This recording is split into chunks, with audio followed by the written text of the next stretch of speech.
ನಮಸ್ಕಾರ. ಜೈ ಶ್ರೀರಾಮ್. ಇವತ್ತು ದೇಶದ ಒಂದು ಗಂಭೀರವಾದ ಒಂದು ಪರಿಸ್ಥಿತಿ ನಿರ್ಮಾಣವಾಗಿರುವುದು ಬಾಂಗ್ಲಾದೇಶದ ಹಿಂದೂಗಳ ದಯನೀಯ ಸ್ಥಿತಿಯನ್ನು ನಾವು ನೋಡ್ತಾ ಇದ್ದೇವೆ. ಇದರ ವಿಚಾರವಾಗಿ ಇವತ್ತು ಹಿಂದೂಗಳಿಗೆ ರಕ್ಷಣೆ ಕೊಡುವಂಥದ್ದು ನಮ್ಮ ಭಾರತ ಬಿಟ್ಟು ಬೇರೆ ಯಾವುದೇ ದೇಶಕ್ಕೆ ಸಾಧ್ಯ ಇಲ್ಲದಂಥ ಒಂದು ವ್ಯವಸ್ಥೆ ಇರುವಾಗ ನಮ್ಮ ದೇಶದ ಪ್ರಧಾನಮಂತ್ರಿಗಳು, ಗೃಹ ಸಚಿವರು ಬಾಂಗ್ಲಾದೇಶದ ಹಿಂದೂಗಳ ರಕ್ಷಣೆಗೋಸ್ಕರ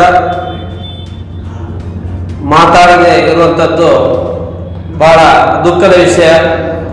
ಕೂಡಲೇ ಅಲ್ಲಿನ ಹಿಂದೂಗಳ ಪರಿಸ್ಥಿತಿಯನ್ನು ಮನಗಂಡು ಅವರಿಗೆ ಬೇಕಾದಂಥ ರಕ್ಷಣೆಯನ್ನು ಕೊಡುವಂಥದ್ದು, ಅದು ಭಾರತ ದೇಶದಲ್ಲಿ ಆದರೂ ಕೂಡ ಅವರನ್ನು ಕರೆಸಿ ರಕ್ಷಣೆ ಕೊಡುವಂಥ ಕಾರ್ಯವನ್ನು ಮಾನ್ಯ ಪ್ರಧಾನಮಂತ್ರಿಗಳು ಇವತ್ತು ಅದಕ್ಕೆ ತುರ್ತಾದ ಕ್ರಮ ಕೈಗೊಳ್ಳಬೇಕು ಅಂತೇಳಿ ಹಿಂದೂ ಮಹಾಸಭಾ ಕರ್ನಾಟಕ ರಾಜ್ಯಾಧ್ಯಕ್ಷನಾಗಿ ನಾನು ಇವತ್ತು ಆಗ್ರಹವನ್ನು ಮಾಡ್ತಾ ಇದ್ದೇನೆ. ಇವತ್ತು ಬಾಂಗ್ಲಾದೇಶದಲ್ಲಿ ವಿದ್ಯಾರ್ಥಿಗಳ ಮೀಸಲಾತಿಗೋಸ್ಕರ ನಡೆದಂಥ ಒಂದು ಹೋರಾಟ ಯಾವ ಪರಿಸ್ಥಿತಿಗೆ ಬಂದಿದೆ ಅಂತೇಳಿ ಎಲ್ರಿಗೂ ತಿಳಿದಿರುವಂಥದ್ದು.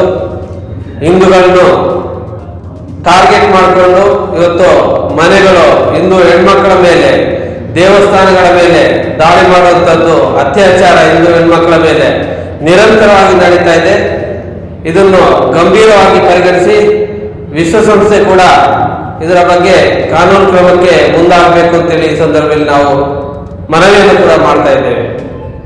ಆದ್ದರಿಂದ ಇದಕ್ಕೆ ಬೇಕಾದಂಥ ತುರ್ತು ವ್ಯವಸ್ಥೆಯನ್ನು ಇವತ್ತು ನಾವು ಆಗಸ್ಟ್ 14ನೇ ತಾರೀಕು ಅಖಂಡ ಭಾರತ ಸಂಕಲ್ಪ ದಿನಾಚರಣೆ ಅಂತ ಮಾಡ್ತಾ ಇದ್ದೇವೆ. ಇವತ್ತು ದುಃಖದಲ್ಲಿ ಅಖಂಡ ಭಾರತ ಸಂಕಲ್ಪವನ್ನು ಮಾಡುವಂಥ ಪರಿಸ್ಥಿತಿ ಇರೋದು ನಮ್ಮ ಪ್ರಧಾನಮಂತ್ರಿಯವರು ಇದಕ್ಕೆ ಕೂಡಲೇ ಸ್ಪಂದಿಸಬೇಕು ಅಂತೇಳಿ ಈ ಸಂದರ್ಭದಲ್ಲಿ ಮತ್ತೊಮ್ಮೆ ಮನವಿಯನ್ನು ಮಾಡಿಕೊಡ್ತಾ ತನ್ನ ಮಾತುಗಳನ್ನು ಮುಗಿಸ್ತಾ ಇದ್ದಾರೆ.